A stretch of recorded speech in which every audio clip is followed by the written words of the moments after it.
Bushra Rizwan welcomes you in Vidya हट।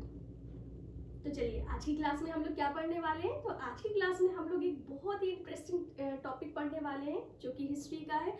No doubt यहाँ पर जिसके बारे में हम लोग पढ़ रहे हैं ये है इंडस वैली सिविलाइजेशन। बहुत ही इंटरेस्टिंग चैप्टर है हमारा, बहुत ही इंटरेस्टिंग टॉपिक है जो कि कई सारे कॉम्पिटिशन में भी पूछा जाता है, इससे क्वेश्चंस आते हैं और साथ ही साथ हमारे कोर्स में भी ये इंक्लूड है। अच्छा, इंडस वैली सिविलाइजेशन क्या होती है? जैसे कि हमको नाम से ही समझ में आ रहा है, इंडस यानी कि यहाँ पर हम लोग सिंधु नदी के बारे में बात कर रहे हैं। सिंधु नदी के आसपास जो भी सभ्यता रही है उसके बारे में हम लोग बात कर रहे हैं। तो चलिए सबसे पहले हम लोग यही जान लेते हैं कि सभ्यता क्या होती है, सिविलाइजेशन क्या होता है। जैसे कि आप सभी लोगों को पता होगा कि हम ह्यूमन जैसे आज के टाइम पे अभी हम लोग डेवलप दिखाई दे रहे हैं। सारे जितने भी क्रिएचर हैं हमारी अर्थ में, जितने भी क्रिएचर हैं, जितने भी एनिमल्स हैं, सबसे ज्यादा डेवलप ह्यूमंस ही हैं। तो क्या पहले से ऐसे रहे थे? नहीं, पहले बहुत ही नॉर्मल, बहुत तरीके के जैसे और एनिमल्स आजकल की लाइफ जी रहे हैं ऐसे ह्यूमंस भी थे। लेकिन जब हम लोग डेवलपमेंट के बारे में बात करते हैं तो सबसे ज़्यादा तेज़ी से या बहुत ही रैपिडली जो डेवलपमेंट ग्रो हुआ है वो ह्यूमंस का ही हुआ है। जब ह्यूमंस ने ये देखा कि हम लोग जो नोमेटिक लाइफ जी रहे हैं, इधर उधर भटक रहे हैं, अगर हम लोग एक ग्रुप में रहना स्टार्ट कर रहे हैं तो हम लोग अपने आप को ज़्यादा प्रोटेक्ट कर पा रहे हैं दूसरे किसी भी डेंजर से। साथ ही साथ उन्होंने ये देखा कि कौन सा एरिया ऐसा है जो हमारी लाइफ के लिए फेवरेबल है, हम अच्छे से लाइफ अपनी जी सकते हैं। तो उन लोगों ने बस्तियां बसाना स्टार्ट किया ऐसे एरियाज में जहां पर उन्हें बहुत सारे रिसोर्सेज मिल रहे थे जो उनकी लाइफ के लिए फेवरेबल थे। अब ये जो बस्तियां यहाँ पे बस रही थी, अब यहाँ पर कौन कैसी लाइफ जिएगा?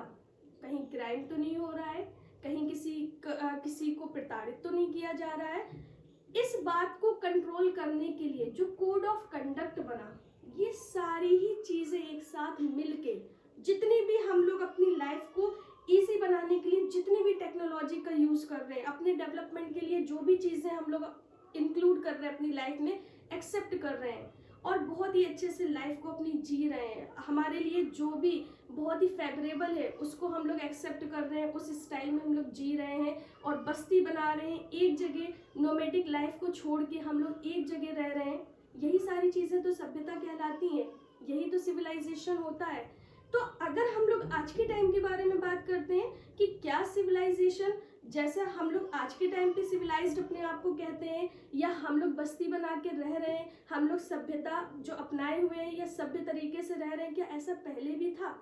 तो बहुत टाइम तक तो लोगों को पता ही नहीं चला कि हमारे यहाँ इंडस वैली सिविलाइजेशन रही है जो कि बहुत ही प्राचीन सभ्यता है। करीब अब से 4,500 या 5,000 साल पहले की सभ्यता रही है। उससे पहले लोग क्या समझते थे? तो उससे पहले लोग यही समझते थे कि जो यूरोप है ना, सबसे ज्यादा सभ्य लोग वहीं के हैं। इसीलिए तो ब्रिटिशर्स हमारे ऊपर इतने साल तक रूल कर पाए, हमें कॉलोनाइज करके रखा। लेकिन जब पता चला हमारे यहाँ भी इंडस वैली सिविलाइजेशन है, हमारे इंडिया में आसपास के एरिया में, तब हम दुनिया को बता पाए कि हमने किसी से सभ्य रहना नहीं सीखा है, बल्कि ऑलरेडी हम लोग पहले से सभ्यता के बारे में जानते हैं और हम लोगों के यहाँ की भी सभ्यता बहुत ही ज्यादा स्ट्रांग है। तो यहाँ पर हम लोग बात कर रहे हैं सिविलाइजेशन के बारे में, इंडस वैली सिविलाइजेशन। देखिए अगर हम लोग डेफिनेशन के बारे में बात करते हैं तो सिंपल सी डेफिनेशन है, a civilisation signifies a highly developed way of living characterised by a developed social system and technology development. ये तो एक हमारी डेफिनेशन हो गई। तो क्या इंडस वैली सिविलाइजेशन, क्या हम लोग जिसके बारे में बात कर रहे हैं इससे पहले कोई सभ्यता नहीं रही थी या थी? तो कहाँ पे थी? तो यहाँ पर अगर हम लोग देखते हैं तो हम क्या देखते हैं, जैसे कि मेसोपोटामिया सबसे प्राचीन सभ्यता कही जाती है और अगर हम लोग इंडस वैली सिविलाइजेशन को कंपेयर करते हैं तो लगभग उसी टाइम पीरियड की हमारी इंडस वैली सिविलाइजेशन है जो कि आज के इंडिया और पाकिस्तान का काफी एरिया इंक्लूड होता है इस सभ्यता से। क्यों? ऐसा माना जाता है कि यहाँ पर जो इंडस रिवर बहती थी इसके आसपास लोगों ने बस्तियां बसाना स्टार्ट किया। रीजन क्या था? तो बहुत ही सिंपल सा रीजन है, यहाँ पर पानी की अवेलेबिलिटी होती है जिसकी वजह से एग्रीकल्चर किया जा सकता है और पानी है इरिगेटेड यहाँ की लैंड है, सॉइल है, जिसकी वजह से एग्रीकल्चर अच्छा होता है, जानवरों को पालना बहुत इजी होता है और यहाँ पे लाइफ थोड़ी इजी रहती है। इस वजह से लोग यहाँ पर अपनी बस्तियां बसाना स्टार्ट कर रहे थे। तो अभी हम क्या देख रहे हैं, जैसे कि मेसोपोटामिया, जैसे कि इजिप्ट, जैसे कि चाइना, ऐसे ही हमारे इंडिया की जो सिविलाइजेशन है, इंडस वैली सिविलाइजेशन, ये भी काफी प्राचीन रही है, यानी कि काफी पुरानी रही है। अच्छा, अगर इसके टाइम पीरियड के बारे में हम लोग बात करते हैं कि कितनी पुरानी रही है, तो काफी पुरानी रही है। हम लोग जीसस क्रिस्ट के अगर जन्म के बारे में बात करते हैं, क्योंकि अभी हम लोग कौन से ईयर में जी रहे हैं, तो अभी हमारा जो टाइम पीरियड है, क्योंकि हम लोग क्रिश्चियन कैलेंडर को फॉलो करते हैं तो अभी हम लोग जी रहे हैं 2024। अब सोचिए अगर 24 को हटाते हैं, एक राउंड फिगर लेके आते हैं, तो 2000 ईयर तो यही हो रहे हैं। और ये जो सिविलाइजेशन है, कार्बन डेटिंग टेक्नोलॉजी के थ्रू जो पता किया है, उससे ये पता चला है कि ये करीब करीब 3000 साल पहले की सभ्यता है जब ये बनी। जो चीजें यहाँ पे मिली, जो एविडेंस यहाँ से मिले, उससे ये पता चला करीब करीब 3000। लेकिन अगर हम लोग बहुत ही क्लियर यहाँ पे एक टाइम पीरियड निकालते हैं, तो वो करीब निकल के आता है 2600। लेकिन यहाँ पे हम लोग क्या लिखेंगे, बीसी। बीसी क्यों लिखेंगे, बिफोर क्रिस्ट। ईसा मसीह के जन्म के बाद की जितनी भी सारी घटनाएं हैं, उनको हम लोग क्या लिखते हैं, एडी लिखते हैं। एडी मीन्स एनो डोमिनी, या हम लोग सीई भी लिखते हैं, ठीक है। लेकिन अगर हम लोग 2600 बीसी लिख रहे हैं, तो हम लोग इसको क्या लिखेंगे, बिफोर क्रिस्ट या बिफोर कॉमन एरा, यानी कि ईसा मसीह के जन्म से पहले की घटनाएं हैं। तो अगर हम लोग इसको जोड़ते हैं तो कितना निकल के आता है, यहाँ पर 2000 राउंड फिगर और ये 2600, करीब करीब 4500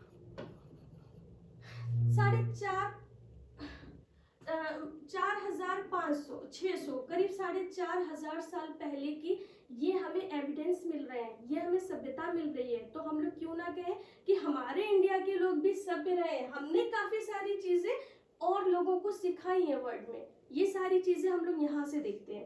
तो चलिए आगे अभी हम लोग बात करते हैं यहाँ पर कि क्या क्या चीजें हैं, ठीक है। तो जैसे कि अगर हम लोग बात करते हैं कि सारी चीजों के बारे में हमें पता कैसे चला, हम आपको ये लगेगा कि जैसे हम लोग आज के टाइम पे पढ़ रहे हैं, या हमें जिसने पढ़ाया है, या जिन्होंने बुक्स के जरिए पढ़ा है, या हमें जिन्होंने नॉलेज दी है, क्या वो उस टाइम पीरियड में थे। जैसा कि अभी हम लोग पढ़ रहे हैं, ये घटना इतने साल पुरानी है, ये इंडस वैली सिविलाइजेशन इतने 1000 साल पुरानी है, तो क्या ऐसा कोई प्रूफ मिल रहा है या ऐसा कहीं लिखा हुआ मिला है? नहीं। यहाँ पर हम लोग क्या देखते हैं, कुछ सोर्सेज होते हैं हिस्ट्री को जानने के लिए। अब ये सोर्सेज क्या क्या चीजें होती हैं, तो यहाँ पर हम लोग जानने वाले हैं कि वो कौन कौन से सोर्सेज होते हैं जिनके जरिए लगभग सही अंदाजा लगाया जाता है हिस्ट्री के बारे में। ओके, तो चलिए देखते हैं यहाँ पर। तो सबसे पहले हम लोग बात करते हैं मटेरियल्स एंड मॉर्टल रिमेन्स। मटेरियल्स यानी कि कुछ जो चीजें प्राप्त होती हैं, और साथ ही साथ मॉर्टल रिमेन्स। मॉर्टल का मीन्स क्या हो जाएगा, खत्म हुई चीजें जो समाप्त हो जाती हैं, उनके जो अवशेष बच जाते हैं, जो हमें खुदाई के टाइम पे मिलते हैं। जब कोई भी जगह एक्सकवेट की जाती है, खुदाई की जाती है, तो बहुत ज्यादा पॉसिबिलिटी होती है कि हमें जो इतिहास में हो चुकी घटनाएं हैं, जो चीजें उनके रिमेन्स, उनका बचा खुचा या अवशेष उनके मिल सके। तो ऐसे ही हिस्ट्री को पहचानने के लिए, जैसे अगर हम लोग यहाँ पर बात कर रहे हैं, तो यहाँ पर हम लोग मटेरियल्स एंड मॉर्टल रिमेन्स के बारे में बात कर रहे हैं। इंडस वैली सिविलाइजेशन के बारे में अगर हम लोग बात करते हैं, तो यहाँ पर हमें देखने को मिलती हैं जैसे बहुत सारी कब्र, बहुत सारे ढांचे, बहुत सारे बर्तन। तो ये यहाँ पे हम लोग इसी तरीके से यहाँ पर एक स्केलेटन हम लोग देख रहे हैं, जिससे हमें पता चलता है कि ये स्केलेटन जो पाया गया है कार्बन डेटिंग टेक्नोलॉजी के थ्रू हम लोग समझ पाते हैं कि ये लगभग कितने साल पुराना है। चलिए नेक्स्ट हम लोग बात करते हैं आर्किटेक्चर। आर्किटेक्चर मीन्स क्या हो जाएगा, जो भवन होते हैं, बिल्डिंग्स होती हैं, जब वो खंडहर बन जाती हैं, कई हजारों सालों पहले की बात है। सोचिए कोई छोटा टाइम पीरियड नहीं है, 4500 5000 लगभग साल पहले की ये घटना हो चुकी है, ये सभ्यता रही थी। तो फिर जो बिल्डिंग्स वगैरह होंगी, सोचिए इतने साल पुरानी, तब तो खंडहर बन चुकी होंगी ना। तो कोई भी खंडहर, यहाँ पर अगर इतिहास के बारे में बात करेंगे, उनके बारे में स्टडी करके हम लोग ये पता लगा सकते हैं कि उस टाइम के लोग किस तरीके की लाइफ जिया करते थे, सिविलाइज्ड थे या नहीं थे, उन्हें टेक्नोलॉजी के बारे में पता था या नहीं था, डेवलपमेंट वहाँ पे था या नहीं था। तो जो रिमेन्स बचते हैं, आर्किटेक्चर, जो भी चीज़ें बचती हैं, उनके थ्रू हम लोग बिल्डिंग्स, जो अवशेष वगैरह होते हैं, उनके थ्रू हम लोग पता कर सकते हैं। नेक्स्ट अगर हम लोग बात करेंगे लिटरेचर, जैसे कि साहित्य, अगर हम लोग पुराने इतिहास के बारे में बात करें, जैसे कि वेद ग्रंथ जो है, उनसे हमें वैदिक सभ्यता के बारे में पता चलता है। और हाँ, जब तक इंडस वैली सिविलाइजेशन की खोज नहीं हुई थी, तब तक लोगों को यही लगता था कि वैदिक सभ्यता ही सबसे प्राचीन सभ्यता है। लेकिन इंडस वैली सिविलाइजेशन की खोज होने के बाद में हमें समझ में आया कि नहीं, इससे भी पहले हमारे यहाँ सभ्यता रही है। तो लिटरेचर की अगर बात करें, कई तरीके के लिटरेचर होते हैं। आज के टाइम पे बात करें तो आज के टाइम पे, मॉडर्न टाइम पे लोग लिटरेचर नहीं पढ़ते हैं। हम लोग रील्स वगैरह या हम लोग कोई इंटरनेट के थ्रू चीज़ें जानते हैं या वीडियोस वगैरह आते हैं, उसके थ्रू हम लोग समझ जाते हैं किसी की पर्सनैलिटी के बारे में। लेकिन इतिहास में कैसे जाने? लिटरेचर या जो भी स्क्रिप्ट होती हैं, जैसे अगर हम लोग स्क्रिप्ट के बारे में बात करें तो ये सिंधु घाटी सभ्यता की स्क्रिप्ट है, जो कि पिक्टोग्राफिक है। यहाँ पर पिक्चर्स बनी हुई हैं,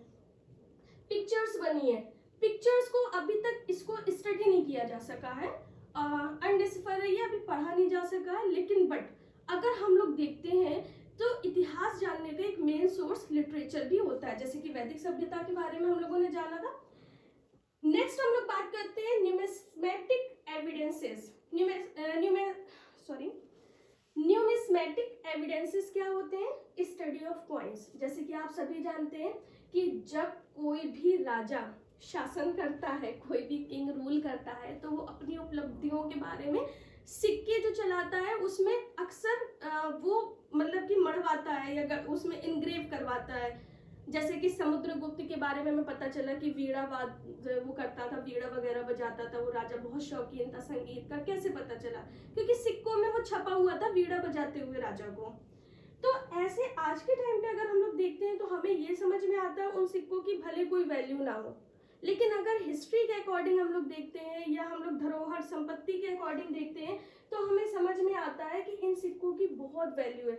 क्योंकि इनको स्टडी करके हम लोग समझ सकते हैं कि जिस टाइम पे ये सिक्के चलते थे, उस टाइम के जो रूलर थे वो किस तरीके से रूल करते थे, क्या क्या चीज़ों का शौक रखते थे। तो एक मेन सोर्स ये भी है हिस्ट्री को जानने के लिए। नेक्स्ट अगर हम लोग बात करते हैं तो फोटोग्राफिक एंड वीडियोग्राफिक एविडेंसेस, जो आज के मॉडर्न टाइम में हम लोग देखते हैं। अगर हम लोग ब्रिटिश काल के बारे में बात करते हैं तो कई सारी फोटोज हैं, कई सारे हमें वीडियोस मिलते हैं इंडियन नेशनल मूवमेंट के, जिसके थ्रू हमें समझ में आता है कि उस टाइम का कैसा माहौल रहा होगा। या फोकलोर एंड फोक टेल्स, ये क्या होती हैं? ये कुछ ऐसी कहानियां होती हैं, ऐसी कविताएं होती हैं जो ओरली एक जनरेशन से दूसरी जनरेशन में ट्रांसफर होती है। आप कभी भी गांव जाइए, दादी नानी लोग कितनी अच्छी कहानियां सुनाती हैं, या कभी भी आप ऐसे गांव में जाएंगे जहां पर काफी बुजुर्ग लोग होंगे, वो लोग क्या करते हैं, छोटे छोटे बच्चों को बैठा के कहानियां सुनाया करते हैं। अब ये कहानियां किससे प्रेरित होती हैं? कभी कभी ये कहानियां सच्ची कहानियां भी होती हैं और कभी कभी किसी के जीवन से प्रेरित भी होती हैं। तो ऐसे क्या होता है कि जो इतिहास है वो धीरे धीरे आगे बढ़ता है इनके थ्रू। तो अभी हमने बात की है मेन सोर्सेस के बारे में हिस्ट्री के। तो चलिए यहाँ पर अगर हम लोग बात करते हैं, तो अब हम लोग जानेंगे कि वो कौन कौन से एरिया है जहां से इंडस वैली सिविलाइजेशन के बारे में पता चला है। तो देखिए, ये जो इंसिडेंट है काफी पुराना है। अगर हम लोग बात करते हैं, उस टाइम पे ब्रिटिशर्स हमारे यहाँ रूल कर रहे थे और वो कंस्ट्रक्शन करवा रहे थे, जगह जगह बहुत सारी चीजों को तोड़ फोड़ नया निर्माण वगैरह करवा रहे थे। और आपको तो पता ही है 1853 रेलवे लाइन यहाँ पे भारत में पहली बार रेल चली थी मुंबई से ठाणे के बीच में। तो यहाँ पर भी हम देख रहे हैं कि 1856 में हुआ क्या था कि रेलवे लाइन बिछाई जा रही थी। कहाँ से कहाँ के बीच में? तो ये जो रेलवे लाइन थी ये लाहौर से कराची के बीच में रेलवे लाइन बिछाई जा रही थी। अब वहाँ पे जो मजदूर काम कर रहे थे उन्हें ये लगा कि वहाँ पे कुछ अजीब तरीके की ईंटें उन्हें मिल रही हैं, पक्की ईंटें हैं। उन्होंने जाके अपने जो मतलब कि जिन्होंने कॉन्ट्रैक्ट लिया होगा उनको बताया। तो ये घटना कब की है? ये कब का इंसिडेंट है? ये है 1856 का। और उस टाइम पे अगर हम लोग बात करें इसके बारे में किसको पता चला, तो इसके बारे में पता किसको चला? तो Major General Lord Cunningham, Cunningham काफ़ी फेमस नाम है, इसको याद रखिएगा, क्योंकि जो ASI का गठन किया गया था, फाउंडेशन किया गया था, वो भी कनिंघम ने ही किया था। कब किया था? 1861 में। 1861 में कनिंघम ने क्या करा? ASI का गठन किया, जहां पर हम लोग देखते हैं ASI क्या? Archaeological survey of India, archaeological survey of India, इस डिपार्टमेंट की इन्होंने शुरुआत करी थी। कब की थी? 1861 में कनिंघम। तो चलिए इनके बारे में बात कर रहे हैं। फिर ऐसे ही जब ये एविडेंस मिले तो आगे जाके 1920 के करीब, 1920 उस टाइम के पे जो ASI के हेड थे वो थे sir John Marshall. Sir John Marshall जो थे उस टाइम पे, जब उन्होंने देखा कि यहाँ पर सिर्फ एक दो ईंट नहीं है, यहाँ पर तो पूरी की पूरी बस्ती निकल के आ रही है, पूरा का पूरा टाउन बसा हुआ है, तो इन्होंने क्या करा, जो रेलवे लाइन डाली जा रही थी या जो भी चीजें हो रही थी, इसको इन्होंने रुकवा दिया। फिर उसके बाद में हम लोग क्या देखते हैं, उन्होंने इसके बारे में रिसर्च करना स्टार्ट कर दिया। ये इंसिडेंट कब का है? तो ये है 1920 का। अच्छा, ये सारी चीजें हो गई। फिर इसके बाद में हम लोग बात करते हैं हमारे इंडियन आर्कियोलॉजिस्ट। तो यहाँ पर हम लोग बात कर रहे हैं कि पहली बार इस साइड को इस उद्देश्य से खोदा गया कि यहाँ पर कोई सिविलाइजेशन रही है, कोई सभ्यता रही है। अदरवाइज वैसे तो इसको सिर्फ खोजा जा रहा था, बहुत सारे लोग ऐसे थे कि इनकी ईंटों को तोड़ के ले गए थे, अपने अपने घरों में लगाने स्टार्ट कर दिया था वहां के लोगों ने। लेकिन जब ये उन्हें लगा कि नहीं, ये कोई सभ्यता हो सकती है, कोई सिविलाइजेशन हो सकता है, तो ऑफिशियली तौर पर इसके बारे में खोजा जाना स्टार्ट कर दिया। तो उस टाइम पे अगर हम लोग बात करेंगे तो इस तरीके की साइट्स को यहाँ पर दयाराम साहनी, फर्स्ट टाइम राय बहादुर दयाराम साहनी 1920, और इसके बाद अगर हम लोग देखते हैं तो यहाँ पर रखाल दास बनर्जी, इन्होंने मोहनजोदाड़ो, पहली बार जो इस एरिया जो एक्सकेवेट किया गया था वो था हड़प्पा। पहला एरिया जो एक्सकेवेट किया गया था दयाराम साहनी के द्वारा वो था हड़प्पा। और फिर उसके बाद में जो मोहनजोदाड़ो उसी टाइम पे जब एक्सकेवेट किया गया, तो उसकी अध्यक्षता कौन कर रहे थे, या उस किसकी संरक्षण में हो रहा था, किसकी देखरेख में हो रहा था? तो ये हो रहा था रखाल दास बनर्जी के संरक्षण में।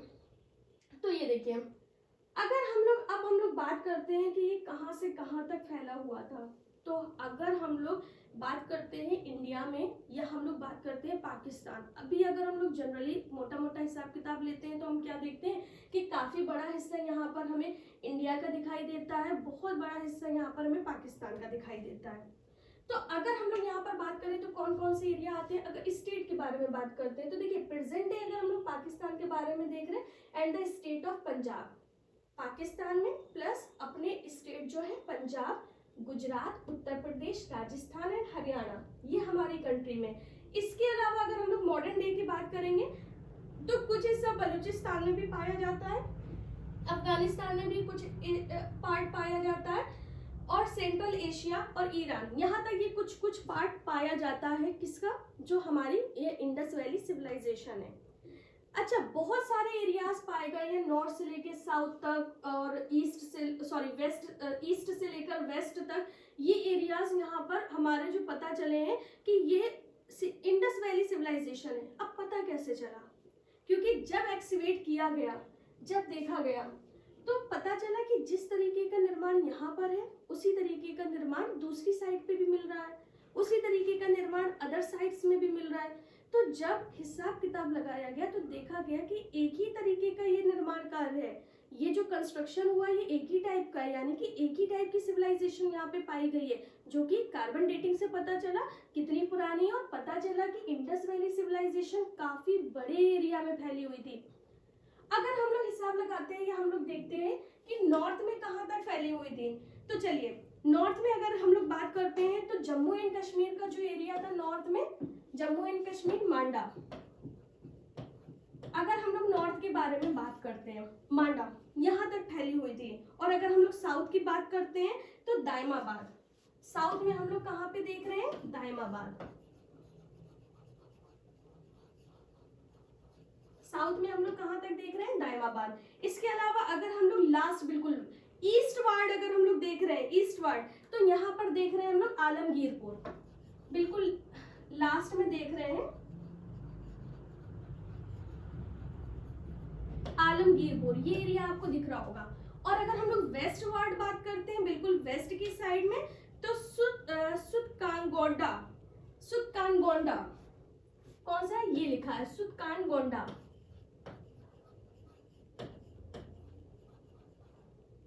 सुतकानगोंडा ये।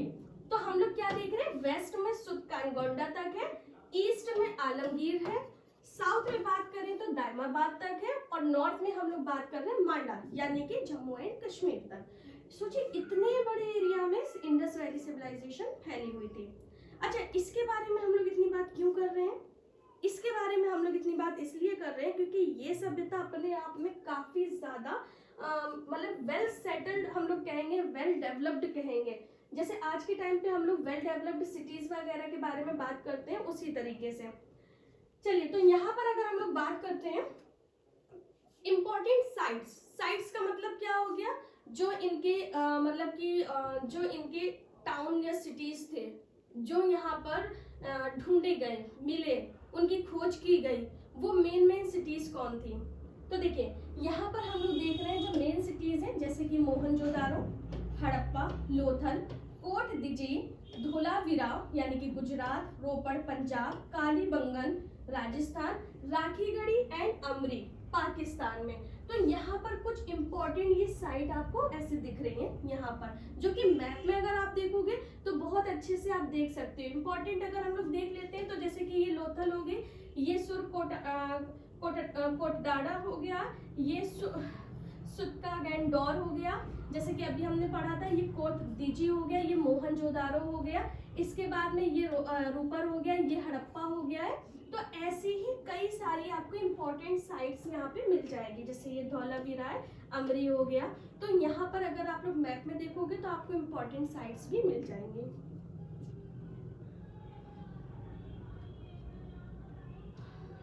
ओके, देखिए अब हम लोग यहाँ पर बात कर रहे हैं इसके फीचर्स के बारे में। आखिर इस सभ्यता को इतना ज्यादा क्यों मतलब कि इम्पोर्टेंस इसको दी गई है, या इसको इतना वेल डेवलप्ड हम लोग कहते हैं, या इसके बारे में हम लोग बात करते हैं, तो क्यों इतनी बात करते हैं। तो देखिए सबसे पहले हम लोग इसके फीचर्स के बारे में बात करते हैं। तो देखिए मोहनजोदारो, हड़प्पा या फिर ये हड़प्पा सभ्यता जो हमें मिली है, ये क्या है, वेल प्लान्ड एक पूरा एरिया था, वेल प्लान्ड सिटी थी, वेल प्लान्ड तरीके से इसमें काम किया गया था। कौन कौन से, वो देखिए, जैसे कि यूज ऑफ बेक्ड ब्रिक्स, जैसे कि आप ये ईंटों को देख रहे हैं, तो यहाँ पर आप देख सकते हो कि ये जो ईंटें हैं ये पकी हुई हैं। बेक्ड का मतलब क्या होता है, जैसे ऐसा माना गया होगा कि जैसे कच्ची ईंटों के मकान जो बनते हैं या कच्ची दीवारें होती हैं, तो जैसे बारिश हो रही है, बाढ़ आ रही है, तो अक्सर वो बहुत जल्दी डिस्ट्रॉय हो जाते हैं, कोलैप्स हो जाते हैं। उसको प्रोटेक्ट करने के लिए, क्योंकि हम लोग बात कर रहे हैं इंडस वैली सिविलाइजेशन, तो कई सारी नदियां वहां से निकलती थी। रावी रिवर जो मेन रही है, जिसके आसपास ये सभ्यता रही है, तो ऐसा माना जाता था कि फ्लड टाइम पे या जब रेन होती थी तो उस टाइम पे घर मकान खराब हो जाते होंगे। दैट्स वाई यहाँ पर जो यूज किया जा रहा है, ये बेक्ड ईंटों का इस्तेमाल किया जा रहा है, ब्रिक्स का इस्तेमाल किया जा रहा है, जिससे इनके जो मकान है, घर मकान, वो ज्यादा समय तक बने रहे। तो यहाँ पर क्या हो रहा है, बेक्ड ईंटों का यहाँ पर यूज किया जा रहा है। उसके बाद में अगर हम लोग देखते हैं तो हाउस यहाँ पर कैसे है, रो में एकदम कतार में बने हुए घर मिलेंगे आपको। जैसे हम लोग देखते हैं ना, कतार होती है एक के बाद एक, वेल प्लान्ड तरीके से, जैसे चंडीगढ़ की अगर हम लोग बात करते हैं कि प्लान तरीके से उसको सेटल किया गया है, सेम इसी तरीके से यहाँ पर जो हाउसेस मिल रहे थे वो एक रो में मिल रहे थे। और ऐसा माना जा रहा था कि रो में इसलिए रहते हैं ताकि जो रोशनी है या आवाजाही वो इजिली हो सके।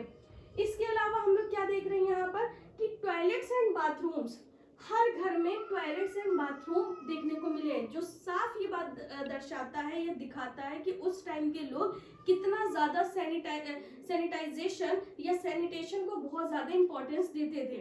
लोग घर में ही इसका इस्तेमाल करते थे, और साथ ही साथ सिर्फ ये नहीं, घर में टॉयलेट्स वगैरह का भी यूज होता था, और साथ ही साथ ड्रेनेज सिस्टम बहुत स्ट्रॉन्ग था। हर घर से जो नालियां निकलती थी, जो इनके बाथरूम से, टॉयलेट से निकलती थी, वो सड़क के बीच में जाकर जो मेन यहाँ पर नालियां होती थी उसको ज्वाइन करती थी, और जगह जगह एक हॉल टाइप का बना होता था, मेन हॉल जिसको कहते हैं, वहां की भी सफाई होती थी, जब एक्स्ट्रा जो यहाँ पर सिल्ट वगैरह इकट्ठा हो जाया करती थी। और ये सिर्फ नालियां ऐसी नहीं होती थी, बल्कि ये ढकी हुई होती थी, पत्थरों से, ईंटों से इनको ढक के रखा जाता था, ताकि गंदगी, बदबू पूरे एनवायरनमेंट को प्रदूषित ना करें। फिर हम लोग क्या देख रहे हैं कि यहाँ पर जो भवन बने हुए थे वो ग्रिड फॉर्म में बने थे। ग्रिड आप लोग समझते हो ना, जो लाइंस एक दूसरे को क्रॉस करती हैं। तो यहाँ पर जो भी निर्माण कार्य हुए थे, जो भी बस्ती बसी थी, जो भी टाउन्स थे, यहाँ पर ग्रिड फॉर्म में थे, जो एक दूसरे को क्रॉस कर रहे थे, ग्रिड पैटर्न में थे। वाटर रिचार्जिंग सिस्टम भी था धौलावीरा में। अगर हम लोग बात करते हैं कैसे वाटर रिचार्जिंग सिस्टम है, धौलावीरा एक ऐसे एरिया में लोकेटेड था जहां पर जब बारिश का मौसम होता था तब तो रिवर में पानी होता था, लेकिन जब बारिश का मौसम नहीं होता था तो रिवर सूख जाती थी, जिसकी वजह से क्या होता था, वहां के लोग परेशान होते थे। और धौलावीरा गुजरात में एक ऐसी जगह पे लोकेटेड था, जैसे अगर हम लोग बात करते हैं यहाँ पर धौलावीरा जो है वो गुजरात में, यहाँ पर अगर हम लोग बात करते हैं इस जगह पर, ये देखिए ये है धौलावीरा, ये धौलावीरा है, ऐसी जगह पर लोकेटेड था जहां पर हम लोग देख रहे हैं कि इसकी बहुत ज्यादा आवश्यकता पड़ती थी, मतलब कि आने जाने की, आवाजाही की। तो बीच में एक इस टाउन या सिटी का होना बहुत जरूरी था, लेकिन अब वहां पे सेटलमेंट कैसे हो, प्रॉब्लम बहुत ज्यादा होती थी। तो वो रिवर जो सूख जाया करती थी, जब वो सूख गई तो उसमें एक डैम का निर्माण किया गया। जब बारिश हुई, बहुत ज्यादा पानी भर गया, तो कई सारे चैनल्स बना दिए गए और ऐसे एरियाज में उन पानी को पहुंचाया गया, ऐसे टाउन्स में जहां पर पानी पहले अवेलेबल नहीं होता था। तो ऐसे हम लोग क्या देख रहे हैं, वाटर रिचार्जिंग सिस्टम भी था धौलावीरा में जो देखने को मिला। इसके अलावा कंस्ट्रक्शन ऑफ सिटेडल। सिटेडल हम लोग किसे कहते हैं, तो सिटेडल को अगर हम लोग हिंदी में बात करें तो गढ़ी बोलते हैं। गढ़ी यानी कि एक छोटा सा किला। तो यहाँ पर जो सिटेडल क्या होता था, आम जो बस्ती होती थी उससे ये थोड़ा सा ऊंचा होता था, चारों तरफ से दीवारों से घिरा हुआ एरिया होता था, और ऐसा माना जाता है कि यहाँ पर जो काफी अमीर लोग होते थे या जो मेन लोग होते थे वो इस जगह पर रहा करते थे। सिटेडल में दो तरीके के यहाँ पे हमें डिवाइडेशन देखने को मिलता है, एक सिटेडल देखने को मिलता है, एक लोअर टाउन देखने को मिलता है। तो लोअर टाउन में क्या होता है, जहाँ पर आम नागरिक है वो रहते हैं, और सिटेडल में थोड़े से अमीर लोग रहते थे, या जो उस टाइम पे एक तरीके से इम्पोर्टेंट पर्सन होते थे उनके लिए बनाया जाता था। ओके, तो चलिए यहाँ पर हम लोगों ने ये तो बात कर ली है कि ज्यादातर सिटीज जो है वो दो पार्ट में डिवाइड थी, सिटेडल एंड लोअर टाउन। जैसे कि आप देख रहे हो ये सिटेडल, इसके ये साक्ष्य एविडेंस हमें मिले हैं, और बाकी आपको टाउन्स में ऐसे भी मकान मिलेंगे जो बहुत छोटे छोटे हुआ करते थे। छोटे टाउन्स, छोटे छोटे मकान होते थे, जिसकी वजह से ऐसा कहा जाता था कि ये एक न्यूक्लियर फैमिली, मतलब कि यहाँ पे अगर हम लोग, चलिए आगे इसके बारे में बात करते हैं। तो चलिए अगर हम लोग सोसाइटी के बारे में बात करते हैं, इंडस वैली सिविलाइजेशन की सोसाइटी कैसी थी, तो हम लोग बात करते हैं मैट्रियार्चल सोसाइटी थी। मैट्रियार्चल सोसाइटी, अभी हम लोग बात कर रहे हैं मैट्रियार्चल सोसाइटी के बारे में, यानी कि मातृसत्तात्मक या फिर इक्वालिटी की बात करेंगे। जैसे आज के टाइम पे अगर आपसे कोई आपका नाम पूछता है तो आप क्या बताते हो, आप बताओगे अपने फादर का नेम। लेकिन यहाँ पर अगर हम लोग बात करेंगे यहाँ पर अगर हम लोग बात करेंगे मातृसत्तात्मक, तो यहाँ पर माता को ज्यादा इंपॉर्टेंस दी जाती थी, या माता जैसे पिता आज के टाइम पे, ऐसी माता। तो ये पता कैसे चला है, तो ये हमें पता चला है, जो इमेज हमें मिली है या जो मूर्ति मिली है मदर गॉडेस की, इनको देवी माँ के रूप में देखा गया है। और इसी टाइप की मूर्तियां या हमें जो चित्र है या जो भी चीजें हमें ऐसी उन सारी सिविलाइजेशन से मिला है जिनके बारे में ये प्रूफ हो चुका है कि ये मातृसत्तात्मक सोसाइटी रही है, सिविलाइजेशन रहा है। तो इसके आधार पे हम कह सकते हैं कि इंडस वैली सिविलाइजेशन मातृसत्तात्मक एक सिविलाइजेशन थी। इसके अलावा अगर हम लोग देखते हैं कि कोई भी हमें यहाँ पर ऐसे एविडेंस नहीं मिले हैं जो हथियार हो या लड़ाई के काम में आते हो, तो इसलिए हम लोग देख रहे हैं ये सिविलाइजेशन अपने आप में और ज्यादा इंपॉर्टेंस रखती है, क्योंकि ये शांति प्रिय सिविलाइजेशन थे। यहाँ पर लड़ाई झगड़े की कोई बात ही नहीं होती थी। न्यूक्लियर फैमिली बेस्ड सिविलाइजेशन इसको कहा जाता है। क्यों कहा जाता है, क्योंकि यहाँ पर जो मकान मिले हैं वो इतने छोटे मकान थे जिसमें से 2 से 3 लोग या 4 लोग ही रह सकते थे, जो कि आज के टाइम पे हम लोग देखते हैं जो एकल परिवार होते हैं, न्यूक्लियर फैमिली होती है, सिंगल फैमिली जहाँ पे रहती है, छोटे छोटे मकान यहाँ पे पाए गए। इसके अलावा यहाँ पर अर्बनाइजेशन बहुत ज्यादा पाया गया है, यानी कि शहरीकरण, अर्बन सिविलाइजेशन देखने को मिली है। After that we see it was a republican oligarchy system. Republican का मतलब क्या होता है? गणतंत्र, जहां पर का रूलर जो है वो इलेक्ट होके आता है, सिलेक्ट होके आता है। और हम लोग बात करेंगे ओलिगार्की मीन्स क्या होता है? जहां पर कुछ लोगों के समूह जो होते हैं, जो पावरफुल लोग होते हैं या जो इम्पोर्टेंट पर्सनालिटी होते हैं, वो चुन के जाते हैं कुछ लोग, और उनमें से एक मेन लीडर चूज किया जाता है। तो हम लोग ये कह सकते हैं कि यहाँ पर हमें रिपब्लिक सोसाइटी देखने को मिली है, ये सिस्टम देखने को मिला है। चलिए अब हम लोग बात करते हैं यहाँ की इकोनॉमी के बारे में। इकोनॉमी का मतलब क्या होता है? यहाँ पर जो आर्थिक स्थिति के बारे में बात करें तो यहाँ पर जो व्यवसाय है वो काफी टाइम से होता रहा है, बिजनेस होता रहा है। भारत या इंडस वैली सिविलाइजेशन में एग्रीकल्चर एक मेन ऑक्यूपेशन रहा है लोगों का, इसलिए wheat, barley, rice, mustard, cotton, Indigo और बहुत सारे सामान जो इंडस वैली सिविलाइजेशन के जो लोग थे वो क्या करते थे? एक्सपोर्ट किया करते थे, बाहर के मुल्कों में भेजते थे थ्रू दी शिप्स, क्योंकि शिप उस टाइम पे भी इस्तेमाल होता था और आज के टाइम पे भी चीपेस्ट मीन्स ऑफ ट्रांसपोर्ट है, सबसे सस्ता माध्यम है सामान को एक जगह से दूसरी जगह तक पहुंचाने का। इसके अलावा वहां पे हम लोग क्या देखते हैं कि बार्टर सिस्टम था। बार्टर सिस्टम का मीन्स क्या होता है? तो बार्टर सिस्टम मीन्स होता है जहां पर एक चीज के बदले दूसरी चीज ली जाती है, जहां पर करेंसी का बिल्कुल भी इस्तेमाल नहीं किया जाता है एक्सचेंज करने के लिए। No currency use to exchange any other goods. तो यहाँ पर सामान के बदले ही सामान एक्सचेंज किया जाता है। ऐसे साक्ष्य मिले हैं इंडस वैली सिविलाइजेशन में। और हम लोग अगर बात करेंगे तो इंडस वैली सिविलाइजेशन में मेजर कमोडिटीज जो यहाँ से प्राप्त होती थी, जैसे सामान सेल किया जा रहा है, इंपोर्ट क्या होता था, लोग बदले में क्या देते थे, जैसे कि कॉपर। इंडस वैली सिविलाइजेशन में कॉपर का इस्तेमाल बहुत ज्यादा हुआ है, टिन का यूज हुआ, सिल्वर, गोल्ड और बहुत सारे इंपॉर्टेंट जो या बहुत ही प्रीशियस जो स्टोन्स थे वो बदले में मिला करते थे। किसको? जो यहाँ के लोग थे जो यहाँ पर अपना बिजनेस करते थे।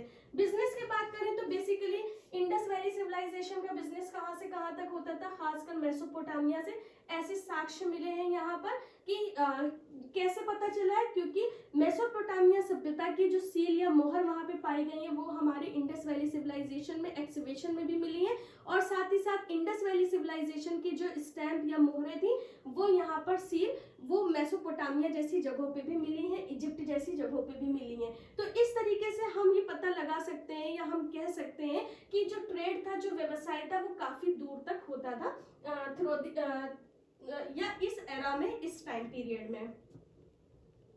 अच्छा, इस टाइम पीरियड में लोहे का यूज लोगों को नहीं पता था और लोहे का इस्तेमाल नहीं किया जाता था।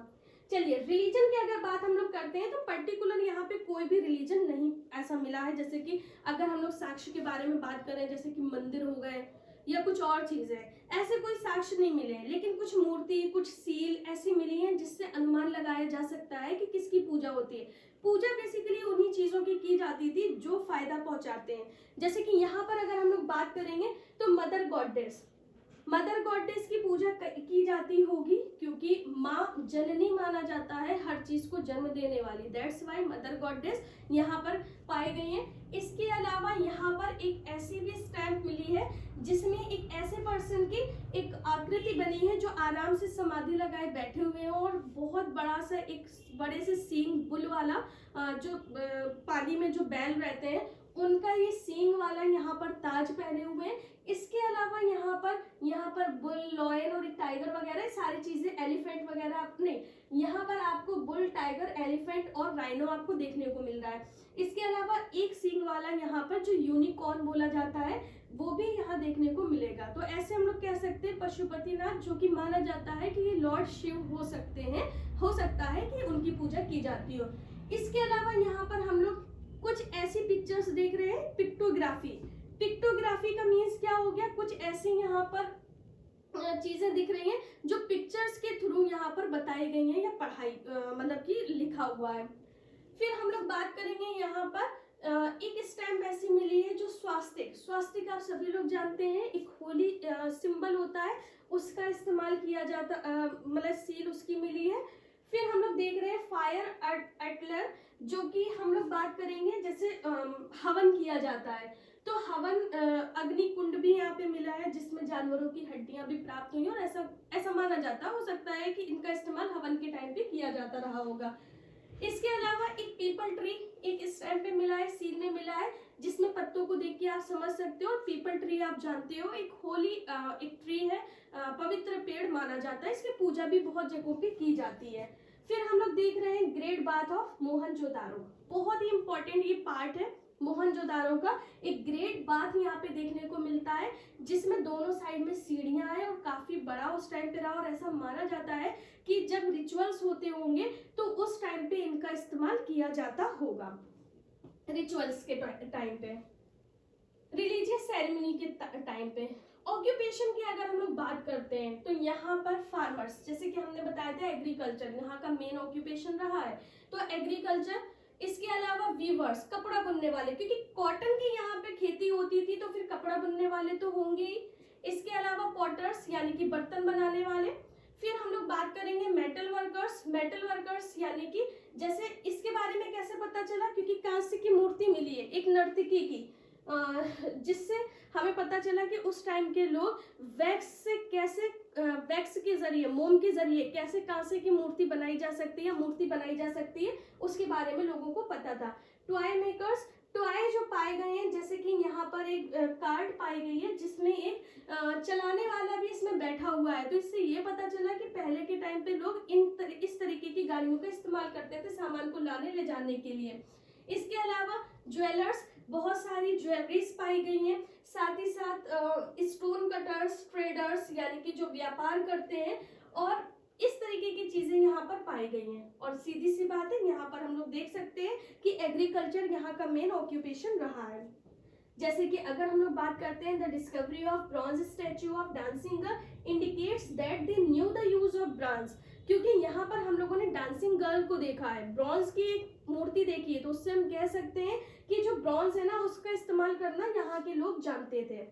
चलिए अगर हम लोग सील के बारे में बात करें तो मुहर यहाँ पे बहुत ज्यादा पाई गई है। अब ये मुहर आपको स्क्वायर शेप में, रेक्टेंगल शेप में देखने को मिलेंगी, कुछ फ्लैट भी हैं। करीब 2000 से ज्यादा मुहर पाई गई है, और हर मुहर में अलग अलग निशान बने, अलग अलग सिंबल बने, और ऐसा माना जाता है कि हर ट्रेडर अपने अपने डिजाइन का या अपने अपने उसका ये मुहर रखता था या सील रखता था। सोशल लाइफ के बारे में बात करेंगे तो यहाँ पर सोशल लाइफ 3 पार्ट में डिवाइड थी। फर्स्ट में वेल्दी मर्चेंट्स आते थे, व्यापारी आते थे, या फिर हाई प्रीस्ट आते थे, पुजारी। इसके बारे में कैसे हमें पता चला है, तो इसके बारे में जो मूर्ति मिली है एक साधु की, प्रीस्ट की कही जा सकती है, जिसमें बियर्ड बहुत क्लियर बनाई गई है और ऐसा कपड़ा पहने हुए दिखाया गया है जो ऐसा समझ में आता है कि एम्ब्रॉयडरी है इसमें, लोग उस टाइम पे कढ़ाई करते होंगे। तो ऐसे यहाँ पर हम लोग देख सकते हैं कि वेल्दी मर्चेंट्स वगैरह पाए गए। इसके अलावा हम लोग क्या देख रहे हैं कि यहाँ पर आर्टिशियंस एंड क्राफ्ट्समैन पाए गए हैं, क्योंकि हमें टॉयज वगैरह मिले हैं, ब्रॉन्ज की हमें नर्तकी की मूर्ति मिली है, जिससे हमें समझ में आया है कि हाँ ये वहाँ पर आर्टिशियंस यूज किया करते थे। और इसके अलावा हम क्या देखते हैं कि वहाँ पर लेबर्स भी रहते थे, जो तीसरा वर्ग था। तो यहाँ पर सोसाइटी 3 पार्ट में डिवाइड थी, ये 3 यहाँ पे ग्रुप्स देखने को मिलते थे।